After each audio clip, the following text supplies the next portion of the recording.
Hello guys, welcome to my channel. मैं हमेशा सोचती थी कि अमीर आदमी और अमीर कैसे हो रहा है और वहीं गरीब आदमी और गरीब कैसे होता जा रहा है। शायद आप भी कभी ना कभी ये ज़रूर सोचते होंगे। इसका सिर्फ एक ही कारण हो सकता है, क्योंकि अमीर आदमी अपना पैसा अमीर होने में लगाता है, यानी कि इन्वेस्ट करने में लगाता है, और वहीं गरीब आदमी अमीर दिखने वाली चीज़ों को खरीदने में लगा। क्या आपने कभी सोचा है कि ये जो अंबानी और अडानी हैं, ये भी अपना पैसा क्या सेविंग अकाउंट या घरों में ही रखते हैं, आपकी और हमारी तरह? नहीं, बिल्कुल नहीं। वो अपना पैसा इन्वेस्ट करते हैं और लाखों का फ़ायदा भी कमाते हैं। हाँ, बिल्कुल सही, मैं वही इन्वेस्टमेंट की बात कर रही हूँ जो हम म्यूचुअल फंड में भी कर सकते हैं। हाँ, मैं वही म्यूचुअल फंड की बात कर रही हूँ जिसका ऐड कभी ना कभी टीवी में ज़रूर देखा होगा। पर मुझे पता है, हम कितना भी टीवी एड्स देख लें कि म्यूचुअल फंड सही है, मन में फिर भी डर बना रहता है। क्या पता लॉस हो गया तो? क्या पता ऐड सही बोल रहे हैं कि नहीं? ऐसे ही बहुत सारे डाउट रहते हैं। ऐसा क्यों होता है? क्योंकि हम में से बहुत सारे लोगों को पता ही नहीं है कि म्यूचुअल फंड होता क्या है और वो कैसे काम करता है। सबसे बड़ा तो यह, अगर म्यूचुअल फंड में लॉस हो गया तो मेरा पैसा तो डूब जाएगा, क्योंकि शेयर मार्केट का तो सुना ही है, शेयर मार्केट कभी बढ़ता और कभी घटता रहता है। पर मैं यहाँ पे आपको बता देती हूँ कि मार्केट में 1441 से भी ज़्यादा स्कीम्स हैं जिसमें आप अपना पैसा लगा सकते हो। और अगर आप उसमें सबसे ख़राब स्कीम में भी पैसा लगाते हैं या आपका एडवाइज़र आपको सबसे ख़राब स्कीम में भी इन्वेस्ट करा देता है, तो भी 99% चांसेस हैं कि अगर आप लॉन्ग टर्म इन्वेस्ट करते हैं तो आपको एफडी से भी ज़्यादा रिटर्न मिलेगा। अब आप सोच रहे होंगे कि ये लॉन्ग टर्म क्या है ना? लॉन्ग टर्म यानी कि लंबी अवधि। लॉन्ग टर्म का मतलब है कि 10 से 15 साल तक इन्वेस्ट करते रहें। लॉन्ग टर्म इन्वेस्ट करने से 10 से 11% का तो रिटर्न मिलेगा ही मिलेगा, चाहे आपकी स्कीम सबसे ख़राब ही क्यों ना हो। इसलिए डरने की तो कोई बात ही नहीं है। लॉन्ग टर्म में लॉस होना लगभग इम्पॉसिबल है, लेकिन अच्छी स्कीम में अगर पैसा लगाया तो 25 से 30% का रिटर्न तब भी मिलेगा। इसका मतलब यह है कि जो आपका एवरेज रिटर्न होगा वो 10% वर्स्ट केस में और 25 से 30% बेस्ट केस के बीच में रहेगा, जो कि एफडी और सेविंग और ऐसे ही दूसरे सेफ और सेफेस्ट स्कीमों से भी ज़्यादा रहेगा। इसीलिए रिटर्न के पोटेंशियल के कारण आप म्यूचुअल फंड को अवॉइड करना बिल्कुल अफोर्ड नहीं कर सकते। म्यूचुअल फंड में इन्वेस्ट करना बहुत ही ज़रूरी है, आपको रिटर्न भी बेटर मिलेगा। अब आपको जो डर था म्यूचुअल फंड से लेकर वो ज़रूर दूर हो गया होगा। एक बात और, अगर आप इन्वेस्टमेंट जल्दी शुरू करेंगे तो आपको फ़ायदा भी जल्दी मिलेगा, क्योंकि म्यूचुअल फंड में आपकी इन्वेस्टेड मनी से ज़्यादा आपको समय और टाइम ज़्यादा देना हो। चलिए अब हम बात करते हैं कि म्यूचुअल फंड होता क्या है, इसका क्या कॉन्सेप्ट है, ये कैसे वर्क करता है और हम इसमें कैसे इन्वेस्ट कर सकते हैं।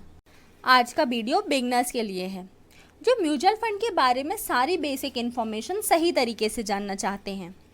तो सबसे पहले हम जानते हैं कि म्यूचुअल फंड क्या है। बहुत सारे लोगों को लगता है कि म्यूचुअल फंड केवल शेयर मार्केट में इन्वेस्ट करने का तरीका है, जबकि नहीं। म्यूचुअल फंड में हम शेयर्स और इक्विटी के साथ साथ चाहे तो gold, real estate, debit fund में भी इन्वेस्ट कर सकते हैं। पर ज़्यादातर म्यूचुअल फंड में रिस्क और रिटर्न की बात आ जाती है, यानी रिस्क ज़्यादा है तो वॉलेटाइल हो सकता है, बट रिटर्न भी ज़्यादा है, थोड़ा बहुत ऊपर नीचे तो होता रहता है। तो हम जानते हैं कि शेयर मार्केट में इन्वेस्ट करने के कितने तरीके हो सकते हैं। शेयर मार्केट में इन्वेस्ट करने के 3 तरीके हो सकते हैं। पहला कि आप खुद रिसर्च करें, कौन से शेयर्स अच्छे हैं और कौन से शेयर्स बुरे हैं वो फाइंड आउट करें, उसके बाद इन्वेस्ट करें। इसमें एडवांटेज ये है कि आप किसी पे डिपेंडेंट नहीं रहेंगे, और डिसएडवांटेज ये है कि ये बहुत ज़्यादा टाइम टेकिंग है। टाइम लगता है अच्छे शेयर्स को ढूंढने के लिए, और उसकी नॉलेज भी होनी चाहिए, और नॉलेज को भी गेन करने में टाइम लगता है। और दूसरा तरीका है कि आप किसी इन्वेस्टमेंट एडवाइज़र या रिसर्च एनालिसिस्ट की मदद ले लें। इसमें एडवांटेज ये है कि आपको शेयर्स ढूंढने नहीं पड़ेंगे, एक्सपर्ट आपको बताएंगे कि ये शेयर्स अच्छे हैं तो आप इसमें इन्वेस्ट कर दीजिए। पर डिसएडवांटेज ये है कि डेली का जो ट्रांजैक्शंस होंगे वो आपको ही करने होंगे। एडवाइज़र सिर्फ आपको ये बताएंगे कि ये शेयर्स अच्छे हैं, ये ख़रीद लीजिए, और ये शेयर्स अच्छे नहीं हैं, ये मत खरीदिए। बट इसके बदले में आपको उन्हें फ़ीस भी देनी होगी, लेकिन ख़रीदने और बेचने का काम तो आपको ही करना पड़ेगा।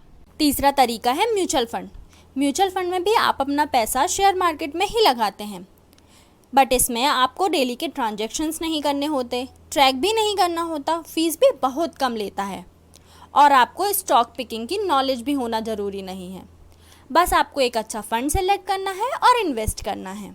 अब आपने जान लिया होगा कि म्यूचुअल फ़ंड का बेसिक पर्पस क्या है।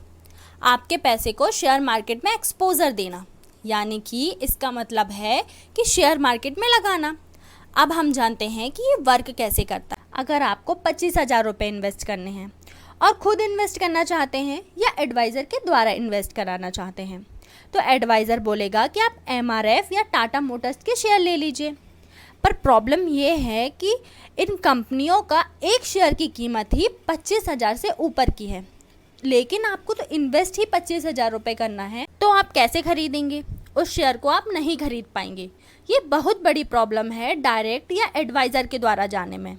लेकिन म्यूचुअल फ़ंड क्या करता है? म्यूचुअल फ़ंड आपसे 500 रुपये लेगा, दूसरे से 500 रुपये लेगा, ऐसे ही 100 लोगों से वह 500 रुपये लेगा।